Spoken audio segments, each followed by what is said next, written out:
નમસ્કાર, એશિયાના સૌથી જૂના અખબાર મુંબઈ સમાચારના ડિજિટલ પ્લેટફોર્મ પર આપનું સ્વાગત છે. મિત્રો, વડીલો એમ કહેતા હતા કે માણસનો પડછાયો ક્યારે પોતાનો સાથ ન છોડે, પરંતુ ખગોળીય ઘટના ક્યારેક એવી બનતી હોય છે વર્ષમાં એકાદ બે વખત, અથવા તો ક્યારે બનતી હોય છે કે જ્યારે માણસનો પડછાયો ક્યારે જોવા ન મળે, અમુક સેકન્ડ, અમુક મિનિટો સુધી. આ ખગોળીય ઘટના ક્યારે બને છે તે સમજવાનો પ્રયત્ન કરીશું. ગુરુદેવ વેધશાળાના જાણીતા ખગોળશાસ્ત્રી દિવ્ય દર્શન પુરોહિત મારી સાથે જોડાયેલા છે. દિવ્ય દર્શનભાઈ, આપનું સ્વાગત છે મુંબઈ સમાચારમાં. સૌથી પહેલા તે સવાલ એ થાય છે કે આપણા બાપ દાદા તો કહેતા હતા કે પડછાયો ક્યારે સાથ ન છોડે મનુષ્યનો, પરંતુ આપનું કહેવું છે કે સાથ છોડે છે. ક્યારે છોડે છે અને કેમ છોડે છે? બહુ સરસ ક્વેશ્ચન છે અને વસ્તુ સરસ તમે ટોપિક પણ આપ શોધી લાવ્યા છો. એકચ્યુઅલી છે ને, બાપ દાદાઓ કહેતા હતા કે બધું જ છૂટી જાય, સુખ સંપત્તિ, સૌભાગ્ય, શરીર, બધું, પરંતુ પડછાયો વ્યક્તિનો ક્યારે સાથ છોડે નહીં. પરંતુ એ વાત એક પોઈન્ટ પર આવીને ખોટી પડે છે, બાપ દાદાની વાત એ રીતે ખગોળ વિજ્ઞાનની દ્રષ્ટિએ. અને એ 23.5 અક્ષાંશ ઉપર, હવે આ મારી પાસે પૃથ્વીનો ગોળો છે, આ ભૂમધ્ય રેખા જેને આપણે વિષુવવૃત્ત ગુજરાતીમાં કહીએ છીએ. આ પૃથ્વીનો ગોળો છે. હવે એ સીધો નથી, એ ટિલ્ટ છે. જો અહીંથી તમને દેખાશે બધા દર્શકોને કે અહીંથી વળેલો છે, 23.5 ઝૂકેલો છે. આમ સીધો નથી, આમ ઝૂકેલો છે. એને કારણે પૃથ્વી, સૂર્યનારાયણ 23.5 ઝૂકેલો છે, એટલે 23.5 ઉપર જાય આ વિષુવવૃત્તથી ઉપર, અને નીચે આવે. વર્ષમાં 6 મહિના ઉપર જાય, 6 મહિના નીચે આવે. હવે નીચેથી ઉપર જાય એટલે ઉત્તરાયણ કહેવાય, જેને આપણે 14 જાન્યુઆરી મનાય છે. ખરેખર 14 જાન્યુઆરી નથી, 21 કે 22 ડિસેમ્બરે થાય. એ ગઈ 21 ડિસેમ્બરે થઈ ગયું ઉત્તરાયણ. એટલે એને ઉત્તર તરફ મકરવૃત્ત પહોંચી ગયા હતા. 23 દક્ષિણ અક્ષાંશ મકરવૃત્ત કહેવાય. ત્યાં પહોંચી ગયા હતા. ત્યાંથી સૂર્યનારાયણ ઉપર સરવાનું શરૂ કર્યું. પછી ભૂમધ્ય રેખા પણ ક્રોસ કરી ગયા. જયારે વસંત સંપા દિવસ આવ્યો હતો, આપણે બધા ઉજવ્યો હતો મેમાં. ત્યારબાદ એ ધીરે ધીરે ઉપર આવતા ગયા અને અહીંયા 23.5 અક્ષાંશ ઉત્તર, જેને કર્કવૃત્ત કહેવામાં આવે છે, કર્કવૃત્ત ઉપર આવે અને ત્યાંથી પાછા રિટર્ન થવાનું શરૂ થાય, એટલે દક્ષિણાયન શરૂ થાય. હવે આ જે 2 વાર વર્ષમાં ચાલે, જાય અને પાછા રિટર્ન આવે, જાય અને પાછા રિટર્ન આવે, 6 મહિના ઉપર જવામાં લાગે, 6 મહિના પાછો આમાં લાગે, ત્યારે તે વખતે એ જે તે સ્થળના અક્ષાંશ ઉપર સૂર્યનું ડેક્લિનેશન મીન્સ આકાશી ઢોળાવ, એ એક્ઝેક્ટ મેચ થાય. એટલે સૂર્યના સીધા એની પર જ આવે ને ઉગે અને એની પર જ આથમે. એટલે એ અક્ષાંશ જે આખી પૃથ્વી પર પથરાયેલો છે, ખાલી ભારતમાં છે એવું નથી, આખી પૃથ્વી પર, ધારો કે ભૂમધ્ય રેખા છે કે કર્કવૃત્ત છે કે બીજો કોઈ બી અક્ષાંશ છે, બધા અક્ષાંશ રેખાંશ તો આપણે બધા ભૂગોળમાં નાનપણમાં ભણેલા છે. તો એ અક્ષાંશ આખી પૃથ્વી પર જ્યાં જ્યાં પથરાયેલો છે, એ બધી ઠેકાણેના પડછાયા થોડી ક્ષણો માટે, ગોળ વસ્તુ એવી વસ્તુ હોય તેના 30 સેકન્ડ માટે પડછાયા ગાયબ થાય છે. હોલો પાઇપ એકદમ કમ્પ્લીટ રિંગમાં દેખાય છે, રિંગ થઈ જાય છે, એની બંગડીઓની ચૂડીની રિંગ થઈ જાય છે. જ્યારે ચોરસ વસ્તુ ડબ્બા છે મૂકેલા હોય સ્ટીલના કે પુઠ્ઠાના કે, તો એ લગભગ 15 થી 20 મિનિટ માટે, ઘણા મોટા ડબ્બાઓનો અડધો કલાક માટે પડછાયા ગાયબ થાય છે. વૃક્ષોના પડછાયા પણ ગાયબ થઈ જાય છે. ગાયબ થઈ જાય છે ધેટ મીન્સ કે સૂર્યનારાયણ સીધા ઉપર આવે છે ઝેનિથ પર, એટલે એ સમયે એ સ્થળના પડછાયા જે તે વસ્તુના, એ વસ્તુની નીચે જતા રહે છે. એટલે આ હાથ છે, મારા હાથમાં પડછાયો મારા બીજા હાથ પર પડે છે, પરંતુ એ ધીરે ધીરે ધીરે એનો પડછાયો મારા હાથની એકદમ કમ્પ્લીટ નીચે આવી જાય, એટલે પડછાયો ગાયબ થઈ ગયો. ઉપરથી જોઈશ તો મને એમ લાગશે મારો હાથ જ છે, પડછાયો દેખાતો નથી. એટલે આ પ્રકારે વર્ષમાં 2 વખત પંડ્યાજી પડછાયો ગાયબ થાય છે. પંડ્યાજી જી, આ પડછાયો ગાયબ થવાની ઘટના અને ખગોળીય ઘટનાની વાત જ્યારે આપણે કરતા હોઈએ, ત્યારે મારે એ સમજવું છે કે આ ઘટના ક્યારે જોવા મળે છે અને આ થવા પાછળનું કારણ શું?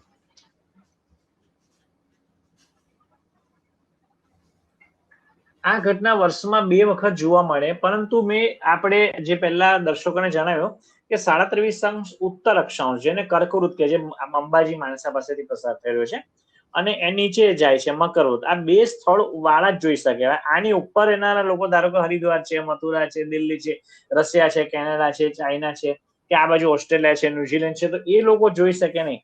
આ ફક્ત આટલા 46 પટ્ટામાં રહેનારા લોકોનો જ પડછાયો વર્ષમાં 2 વખત ગાયબ થાય. અને એમાં 23.5 પર જે લોકો રહેતા હોય એનો વર્ષમાં 1 જ વાર પડછાયો ગાયબ થાય. 21મી જૂને ત્યાં જાય અને તરત પાછળ શરૂ કરે. પણ વડોદરાની વાત કરીએ ધારો કે, તો 3જી જૂને, અમદાવાદની વાત કરીએ તો 10મી જૂને તે પડછાયો ગાયબ થાય ને પછી વળતા પાછો આવે, સૂર્યનારાયણ પાછા આવે ત્યારે ફરી પાછો પડછાયો ગાયબ થાય. એટલે વર્ષમાં આ રીતે પડછાયાના અલગ અલગ સમય ગાયબ થતા હોય છે.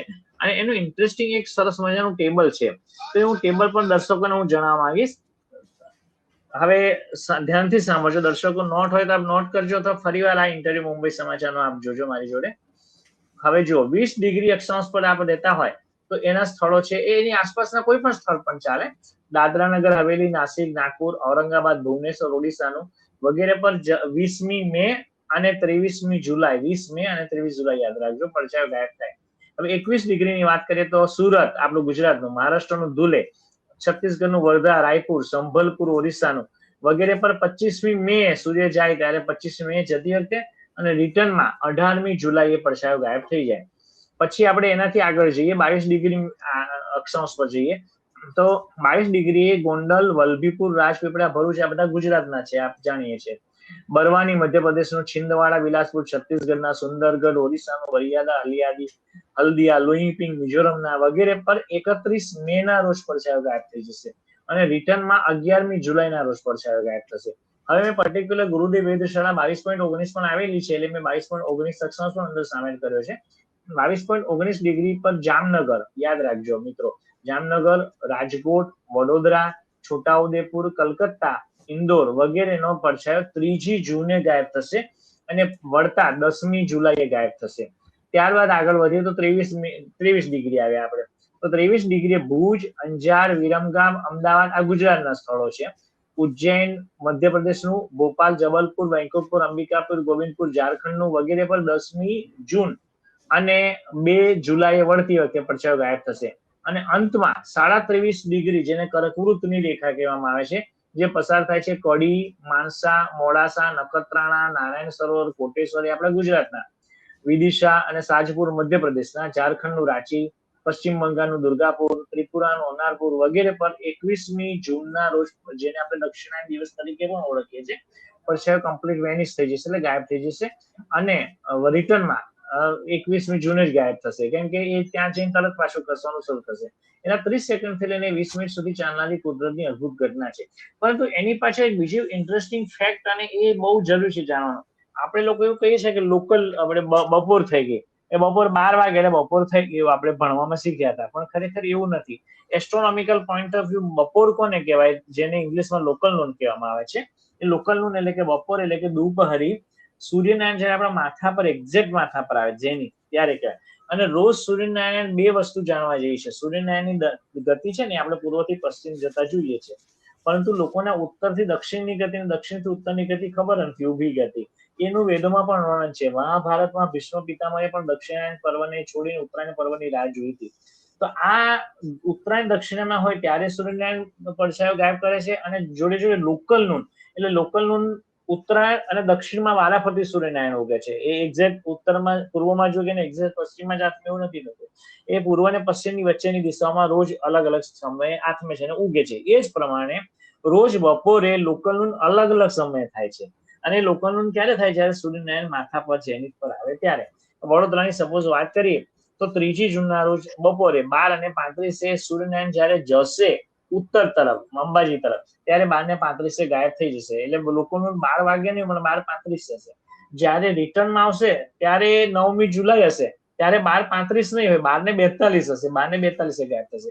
આવું દરેક નગરના, શહેરના પોતપોતાના અક્ષાંશ મુજબ, લેટિટ્યુડ મુજબ સૂર્યનું ડેક્લિનેશન અલગ અલગ મેચ થાય, એટલે એના દરેકની લોકલનું અલગ હોય. હવે તમને એમ થશે દર્શકોને કે એનું અમારે ઉપાય શું, તો એના તમને હું 2-3 ઉપાય બતાવું છું. એક તો નજીકનું પ્લેનેટેરિયમ, જેને તારાંગણ કહીએ છીએ, પ્લેનેટેરિયમનો સંપર્ક કરો, અથવા વિજ્ઞાનના કોઈ શિક્ષકો હોય એનો સંપર્ક કરો, અથવા સાયન્સ મ્યુઝિયમનો સંપર્ક કરો, સાયન્સ સિટીનો સંપર્ક કરો, અને છેલ્લે કશું ના થાય તો ગુરુદેવ વેધશાળાનો સંપર્ક કરો. અને એ પણ ના થઈ શકે તો સિમ્પલ છે, આપણો સ્માર્ટફોન ઉઠાવીએ, સ્માર્ટફોનની અંદર જીપીએસ ઓન કરી દઈએ, એટલે આપણા સનનું લેટિટ્યુડ આવી ગયું, અને અમે ડેક્લિનેશન ઓફ ધ સન એ આપી દઈએ, એટલે એનું એક આખું કોષ્ટક આવી જાય, એટલે આપણને ખબર પડશે કયા દિવસે કેટલા વાગે પડછાયો ગાયબ થશે. દિવ્યદર્શનભાઈ, આ વાત આપણે આખી સમજી કે આખી ખગોળીય ઘટના અને તે વિશેનું આખું જે સ્પેસ હતી કે કઈ જગ્યાએ જોવા મળશે, ખાસ કરીને ગુજરાતના અને ભારતના કયા કયા શહેરોમાં આ ઘટના જોવા મળશે, પરંતુ સમજવાની કોશિશ એ પણ કરીશું કે આ થવાનું કારણ શું, કેમ આ ઘટના બનતી હોય છે, પડછાયો કેમ ગાયબ થાય છે. જેમ આપણે પહેલા દર્શકોને બતાવ્યું તે પ્રમાણે પૃથ્વી છે આપણી, એ દરેક ગ્રહો સૌર મંડળના દરેક ગ્રહો અલગ અલગ અક્ષાંશ પર ઝૂકેલા હોય છે, અલગ અલગ આ જો એક્સિસ પર ઝૂકેલા હોય છે. આ રીતે કોઈ સાવ આડો ઝૂકેલો હોય તો થોડો ત્રાસો, કોઈ થોડો ત્રાસો, કોઈ સીધો. જ્યારે પૃથ્વી છે એ 23.5 આપ અહીંયા જોઈ શકો છો. આ 23.5 ઝૂકેલી છે, જો આમ ગોળ ફરે છે પૃથ્વી આ રીતે 23.5. આમ સીધી નથી ફરતી, ગોળ ફરે છે. આ ત્રાસી ફરે છે. ત્રાસી ફરવાને કારણે 23.5 નમન હોવાને કારણે સૂર્યનારાયણ વર્ષમાં 2 વખત ઉપર અને નીચે ખસે. એટલે ઉત્તરાયણ થાય અને દક્ષિણાયન, દક્ષિણ તરફ જાય એટલે દક્ષિણ ગોળાર્ધમાં જાય એટલે દક્ષિણાયન, ઉત્તર ગોળાર્ધમાં જાય એટલે ઉત્તરાયણ. એટલે ઉત્તરાયણ ને દક્ષિણાયન જયારે થાય તે દરમિયાન એ જે તે નગર, શહેર, જંગલ, સ્થળ વિસ્તારના ઉપરથી પસાર થાય. એટલે સૂર્યનો જે આકાશી ઢોળાવ, જેને અંગ્રેજીમાં ડેક્લિનેશન કહીએ છીએ, એ આકાશી ઢોળાવ જે તે સ્થળના અક્ષાંશથી જોડે મેચ થાય. એ મેચ થવાને કારણે સૂર્યનારાયણ આપણા સીધા માથા પર આવે. અને એ મેચ થાય ત્યારે જ, બીજા કોઈ દિવસે નહીં, એ મેચ થાય ત્યારે જયારે માથા પર આવે ત્યારે આપણા શરીરનો કે જે તે વસ્તુનો પડછાયો જે તે વસ્તુની નીચે જતો રહે, દબાઈ જાય, એટલે પડછાયો ગાયબ થઈ ગયો. પરંતુ એ ફક્ત ને ફક્ત કર્કવૃત અને મકર વૃતની વચ્ચે રહેલા લોકોને જ દેખાય, અને પણ પૃથ્વી 23.5 રોકેલી છે એને કારણે આવું થાય છે. બાકી બીજું કોઈ આમાં ચમત્કાર છે નહીં, આ એક ખગોળીય ઘટના છે પંડ્યાજી. જી, આ ચમત્કાર નથી, ખગોળીય ઘટના છે. ચોક્કસ દર્શકોને પણ આપણે સમજાવી શક્યા છીએ, પરંતુ મારે એ સમજવું છે કે આ ખગોળીય ઘટના છે એ કેટલા સમય સુધી જોવા મળતી હોય છે. મારે એ જોવું છે, અને આપે જે સમય કહ્યો તો મારે પડછાયો નો અનુભવ કરવો છે કે પડછાયો ગાયબ થઈ ગયો છે, તો એ કેટલા સમય સુધી જોવા મળતું હોય છે? જે તે સ્થળોના અક્ષાંશ પર આધાર છે. જે તે સ્થળો પર તમે કેટલી હાઈટ પર છો. હવે ધારો કે પાવાગઢ પર ઉપર ચડીને જોતા હોય કે તળેટી પરથી જોતા હોય અથવા ખીણમાં રહીને જોતા હોય તો થોડો ફરક પડે. પરંતુ ઓન એન એવરેજ સપાટી પર, પૃથ્વીની સપાટી પર રહેનારા લોકોની વાત કરીએ તો 30 સેકન્ડ, અડધી મિનિટ માટે પડછાયો ગાયબ થાય. એટલે તમે મોબાઈલ કેમેરાને હોલ્ડરમાં મૂકી અને 15 મિનિટનું શૂટિંગ કરો તો રિસર્ચ સૂર્યનારાયણનો પડછાયો જે તે વસ્તુની પશ્ચિમ બાજુ પડશે. પૂર્વમાં સૂર્ય હોય એટલે પશ્ચિમની બાજુ પડછાયો પડશે. એ ધીરે ધીરે વસ્તુની નીચે આવતો જશે. 30 સેકન્ડ માટે એક્ઝેક્ટ વસ્તુની નીચે ઢંકાયેલો દેખાશે. પછી ધીરે ધીરે પશ્ચિમમાં સૂર્યનારાયણ આમ આ રીતે અહીંથી આમ પશ્ચિમ તરફ જતા રહેશે, એટલે પશ્ચિમમાંથી તડકો પડશે, એટલે પૂર્વ તરફનો ભાગ પડછાયો નીકળતો દેખાશે. એટલે આ 15 થી 20 મિનિટનું કોઈ વ્યક્તિ શૂટિંગ કરશે અથવા એના ફોટા પાડશે તો રીતસર પડછાયો ખસતો જોઈ શકાશે. પશ્ચિમથી લઈને પૂર્વ તરફ પડછાયો ખસતો જોઈ શકાશે. અને બપોરના મધ્યાહન કાળમાં લોકલ નૂનમાં, સ્થાનીય દુપરીમાં જયારે સૂર્ય માથા પર આવે, જેનિથ પર આવે, ત્યારે ફક્ત 30 સેકન્ડ માટે પડછાયો ગાયબ થઈ જશે. પરંતુ સપાટ વસ્તુઓ ધારો કે લઈએ છે, ધારો કે મોબાઈલ છે કે કોઈ મોટું બોક્સ છે કે મોટા ડબ્બાઓ છે કે મોટી ટાંકીઓ છે કે મોટું ઝાડ છે, તો એના પડછાયા 15 મિનિટ થી લઈને અડધો કલાક સુધી ગાયબ થયેલા જોવા મળે છે. વૃક્ષોના પડછાયા તો રીસર ગોળ રાઉન્ડ સર્કલ બનાવી અડધો કલાક સુધી ગાયબ થયેલા દેખાય. પરંતુ ટેકનિકલ ભાષામાં જો આપણે ખરેખર સાચા અર્થમાં જોઈએ તો હોલો પાઇપ લીધી, એની અંદર અમે બીજી હોલો પાઇપ પણ ઉતારીએ છીએ અહીંયા ગુરુદેવ વેધશાળામાં, અને એ 2 પાઇપની રિંગ જોઈએ છે. તો 30 સેકન્ડ માટે એક્ઝેક્ટ 2 વલયો, ગોળ વલય થયેલા ચોખ્ખા જોવા મળે છે. ધેટ મીન્સ કે 30 સેકન્ડ માટે પડછાયો ગાયબ થાય છે એવું પંડ્યાજી જોવા મળે છે. અને ફક્ત ને ફક્ત 23.5 ઉત્તરથી લઈને 23.5 દક્ષિણ સુધી રહેનારા લોકો માટે છે. એટલે દક્ષિણ ભારતથી લઈ અને ગુજરાત સુધી જ જોવા મળે. એની ઉપર કોઈ રહેતો હોય જયપુર કે મથુરા કે દિલ્હી કે કેનેડા કે રશિયામાં, ચીનમાં કે આ બાજુ ઓસ્ટ્રેલિયા, ન્યુઝીલેન્ડ, તો એ લોકોને જોવા નહીં મળે. પંડ્યાજી જી, આ એરિયાની વાત કરીએ આપણે, ક્યાં જોવા મળશે, કયા લોકો નસીબદાર છે કે તેમને આ ખગોળીય ઘટના જોવા મળશે, તેની વાત કરી. સવાલ તો વિજ્ઞાન જ્યારે ની વાત આપણે કરતા હોય ત્યારે વિજ્ઞાન અમુક વાતની સાવચેતી રાખવાનું પણ કહેતું હોય છે. જેમ કે કોઈ સૂર્યગ્રહણ થાય તો નરી આંખે ન જોઈ શકાય, એવી વાત થતી હોય છે. ત્યારે આ જે ઘટના બને, પડછાયો ગાયબ થવાની, તે નરી આંખે જોઈ શકાય ખરી?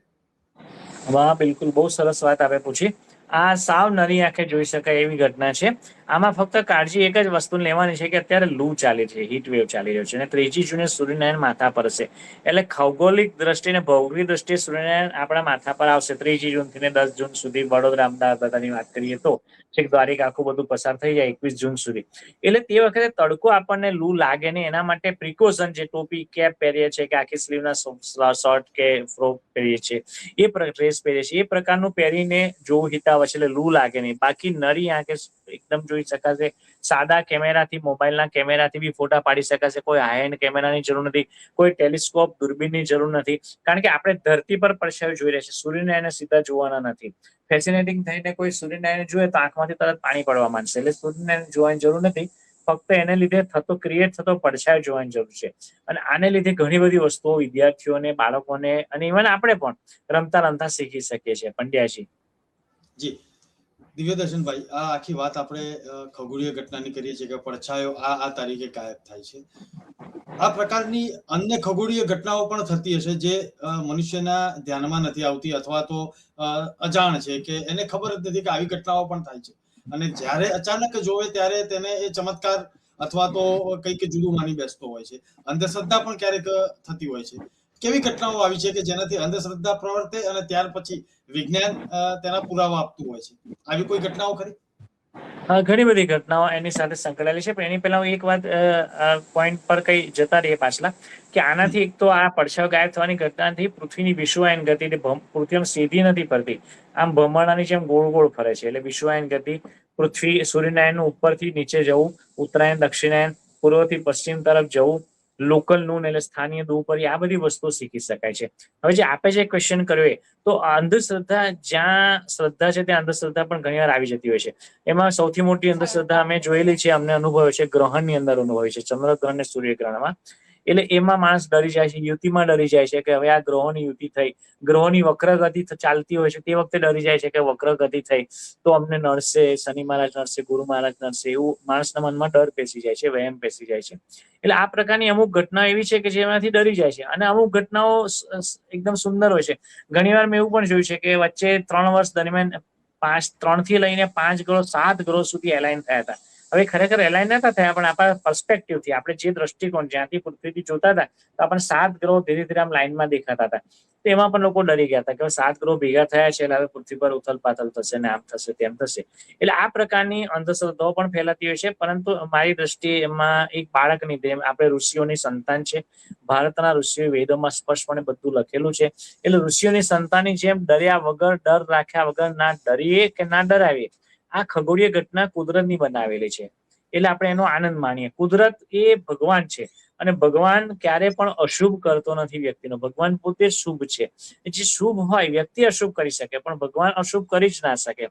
માણસના કર્મો જ અશુભ કરતા હોય છે.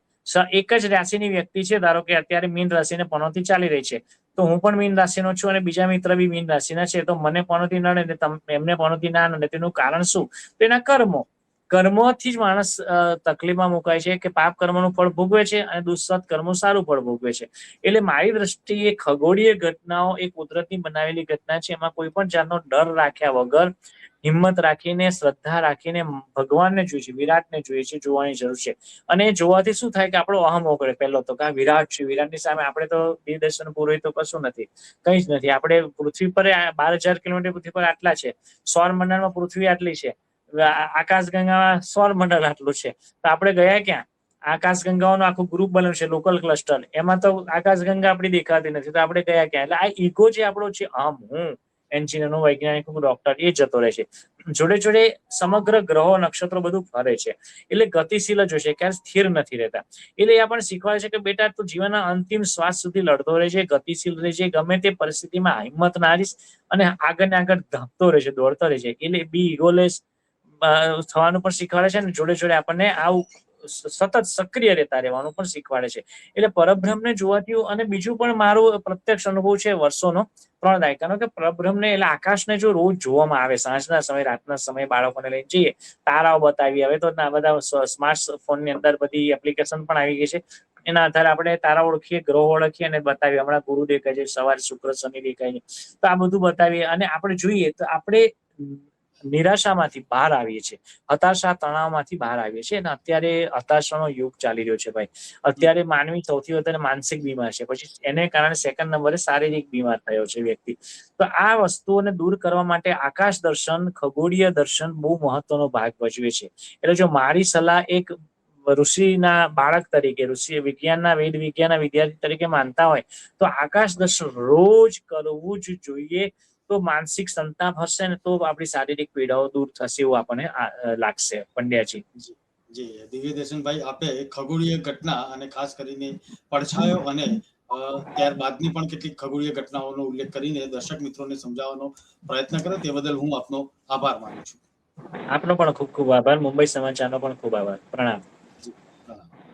દર્શક મિત્રો, આ જ પ્રકારના ખાસ કાર્યક્રમો આપ મુંબઈ સમાચારના ડિજિટલ પ્લેટફોર્મ પર જોઈ શકો છો. લાઈક, સબસ્ક્રાઇબ અને શેર કરવાનું ન ભૂલતા. નમસ્કાર.